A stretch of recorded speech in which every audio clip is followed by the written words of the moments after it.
Hello everyone and welcome back to my channel. Today we're going to cover a little different topic.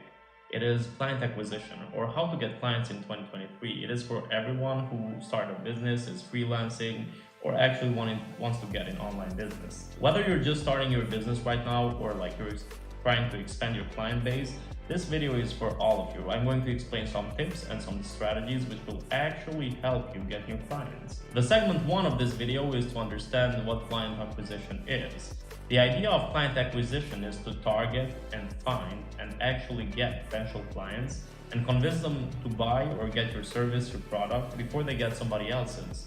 It is the lifeblood of any business, and in this digital age, it's more important than ever. Also, the number of people who I know who know how to do a certain service, or deliver something, but don't know how to get clients is actually pretty big. So getting this client acquisition as a skill is something that will help you and actually make you differ in the market. Segment 2 is building your brand. You gotta have a unique brand. You gotta have something where people who see you will resonate with you. And the idea on that is your potential customers, your potential clients, when they see your brand, it gotta differ from the others. Your brand is the personality of your business. It shows your clients or your potential clients who you are and what you do best. So the idea is you gotta craft a brand identity, you gotta get a logo done, you gotta get a website, maybe even some brand colors, a colorful ad, let's say. But there's one thing that a lot of people get it wrong. Some people invest too much money into this whole branding thing. The one thing you should never do in the branding process is spend 2 months to try and brand your business. Because in the end, clients aren't there for your colors. Clients are there to see how you work, if they like your work, how you are as a person, how your business functions. And when you're starting in this process, make sure to just make things look good.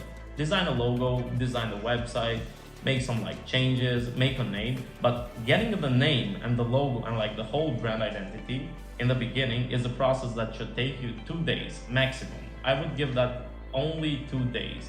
Then you should also invest time in other things like social media and the website, because these are the places where the client will get the first impressions. If you're posting your portfolio, if you're posting your work, that will show your client if you know to develop websites, if you know to post on social media.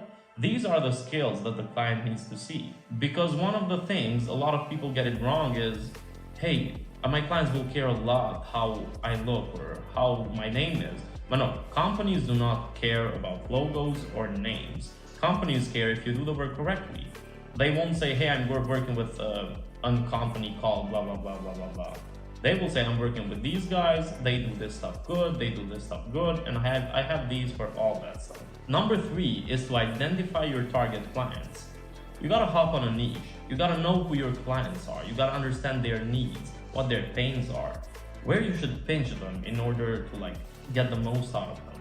If you don't know what your niche of the clients is, then you're just going in blind. You're just, let's say, shooting everywhere. You can't acquire clients effectively if you don't know who you're targeting. The idea is even the marketing strategy, the brand awareness that you're going to do, it has to be targeted to someone. The easiest way you can start right now to get new clients is pick a certain niche. Let's say restaurants or dentists or hospitals. Pick a niche, find the businesses, and the best way to get in contact with them is to contact them directly on the business page, on their phone number, or actually find some managers, some marketing directors, or CEOs, and you can contact them directly. That is the easiest way to get in contact with companies. And it's something literally everyone who knows a simple bit of English can do. The segment 4, I think, is one of the most important ones. It is social media and your online presence. In 2023, and the time we are now, these two are non-negotiables. You gotta have a good social media presence, and you gotta have at least a good website, a good looking website, which is user-friendly, it's simplistic, it's not so complex. So when the client gets on your website, he knows who you are, what you stand for, and what you do perfect, and also how to contact you. That is the easiest way to get new people if they're actually interested, let's say getting a website done. If they come on your website, they see that the website is good. Hey, these guys can do a pretty good website. So why not contact them? Where do I go? Lower on the website. Only a landing page can suffice. When you start, no one starts as a corporate. you will probably start, let's say, maximum 3 people on a company. So maximum 3 people, and you can put all the information needed on the landing page. As regarding the social media platforms for your company and also for yourself, this is something I'll get on a little bit later. You need to create profiles in the social media platforms that your clients may hang out on. You gotta create an Instagram account, a TikTok account if needed, a LinkedIn account for your business. These are things you should do. They should be done by default. No one should tell you, hey, why haven't you opened a Facebook page, let's say. That is stuff that should be done. That's it. After that, start working on your personal, individual online presence as well. Because people will not only know the business, people will start knowing you. And the business will have a good reputation, but also you will have a good reputation. And vice versa, these things function together. People will come to you and bring stuff to your business, or people will come in contact with your business and try to get in contact with you. And they will both bring profit in, trust me. All these tips will mostly, I'm pretty sure 99% help people who are actually interested, let's say, targeting certain areas which they can work remotely. Let's say I'm in Europe right now and I want to get a client in USA. How will I convince him that I know how to do the stuff? I cannot convince him if my social media is empty. You gotta post stuff everywhere. If you did something, post it. Post it on Facebook, Instagram, LinkedIn. Post the same thing over and over again. You gotta have an online presence. Now we're at segment 5 of this video, which is networking. Your network is your net worth. I've heard this phrase probably 1,000 times until now, but it actually is a really powerful tool for you. If you use networking correctly, it can actually bring you some really good stuff in the company. It can bring you really good jobs for there, maybe even gigs.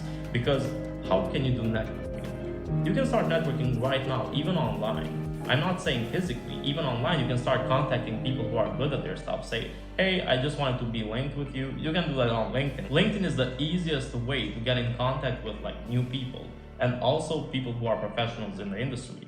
It doesn't matter which industry you're in. In my LinkedIn, I'm linked in with hundreds of people who maybe are not even in the same industry as me, but I know them. I can contact them if needed, and they can also contact me if they need me. The other thing I would actually prefer you guys to do would be to also attend conferences, attend workshops, and attend all these industry organizations, meetings, all that. Because there you will meet people of high value, people who are good at their industry. If you are in a conference, it means that you took some time out of your own free time to attend something that maybe you won't profit directly. And that's a big step forward. CEOs will notice that. So there you can get in contact with people. It will cost you $0 to say hello to someone, ask them what they do, and introduce yourself to them. Maybe they have everyone for all the digital services in their company, but they don't have someone who can design simple social media posts. They have a website designer, but maybe they need a new company to design their social media, and you may be that guy.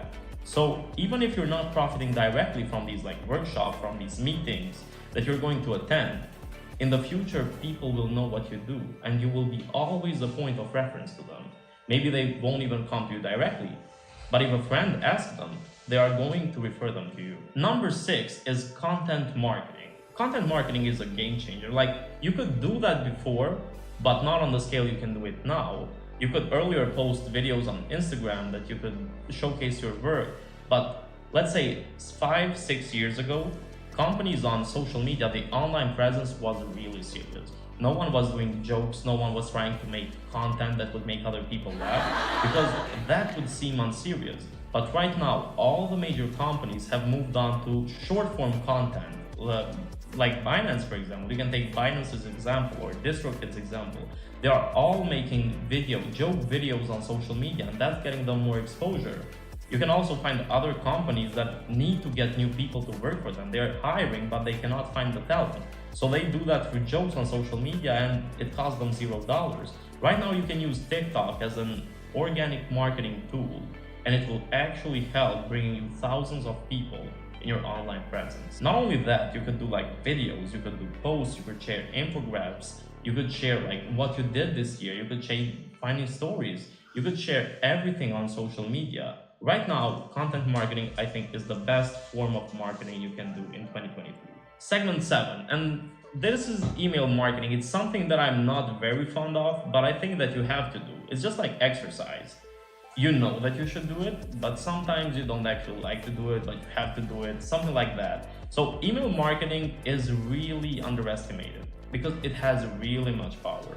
With email marketing, you are able to target thousands of people and send them newsletters, send them emails, or even like requests at the same time. Try to make email marketing a part of your routine because there are actually really good applications that can help you automate that. But there is a catch. You have to be consistent with it and do it every day if you want to see results. You might not get them immediately, but you will in the future. Segment 8 would be paid advertising. For those with a budget, paid advertising is actually really effective. You can do it in two ways, but there is some problems to that. If you're living in a high CPM country like the United States, then to run ads is going to cost you a little bit more. But if you're living in like low CPM countries like, let's say, India or like some Middle East countries, or even in the Balkans, it's like much lower CPM, then it will be highly effective because you'll be paying much less to get a lot of reach. But what does CPM mean? Well, to put it in long format, it is cost per mille. Or to make it more understandable, it is how much you pay to get 1,000 impressions. So basically, impressions and views differ. In YouTube, for example, the views are when someone clicks on the video and watches it for an amount of time. But impressions, it means how many times that people has seen at least the thumbnail of your video. Or in Facebook, how many times someone has just seen the ad. Even if they scrolled past it, it still counts as an impression. So basically, if you're paying in low CPM countries, the CPM may vary, for example, let's say 50 cents, 10 cents, 15 cents, and you're paying 15 cents for 1,000 people to see your ad, which means with less money, you are going to get a really big audience. But what that means is that the audience you're getting may be a lower quality. Not necessarily like the people will be lower quality, but the amount of money they're going to spend on you will be much less. If you're like targeting these low CPM countries, you need to have a cheaper service, a cheaper product for them to sell. But if you're targeting places like the United States, where like the standards are higher, you're going to pay more in ads, but you're also going to attract more attractive clients, more high quality clients. As I would advise you, you should start with like a small budget, test out different places, see what places would resonate with you more. And that's how you should go about it. Don't go all in the beginning, because probably in the first like 10, 20 ads, you won't know how to do them really good. But there are some really good courses that Meta right now is offering, and they are completely for free. They will teach you all the steps on how to run ads. Segment 9 would be referrals and testimonials. You should always encourage your clients to leave at least a review for you. Because a lot of people who see your business for the first time, or even if they're searching for like businesses like yours, they look at the reviews. Reviews cannot be fake. You can tell, let's say, 5 friends, 10 friends to leave a review for you, but you're not going to get like 30, 50, 100 reviews like for free, because you probably don't have even that much emails or like Google accounts. And that is, Google reviews is one of the things that cannot be fake. So it's pretty important to like CEOs and business owners, because if they see a business, let's say, we're talking about websites also, so I'm gonna get the website thing again. So if they see like a website designer that has lots of reviews, they know that he couldn't fake them all. So basically they will trust you more. And always, I'm putting this as a non-negotiable again. Always tell your customer, are you able to leave a review for me? Like, do not try to get them to leave you 5-star reviews. Reviews on how they feel about you as a company, as a business, or even as an individual. The other thing is the word of mouth. I can easily say this is the best form of marketing. It's different when clients come to you, and it's different when you go to them, because when you're going to them with offers, always maybe giving them like a smaller price. But when a client comes to you, you hold more cards on the table. So basically, we had the luck to have some really good clients. And these clients not only worked with us and we never had problems with them, but they were so good that they referred us to other people.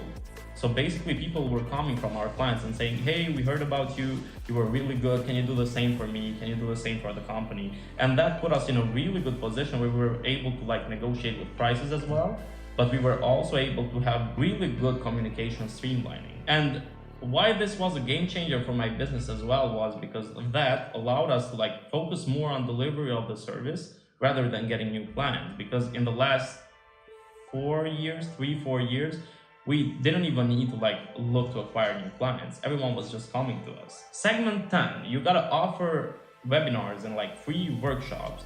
How do you do that? If you're planning on selling a course, make an introduction hour, make it free for everybody. Tell them, hey, come in, I'm going to lecture you for free. And if you like it, you can pay my course. You can do the same thing also for your services.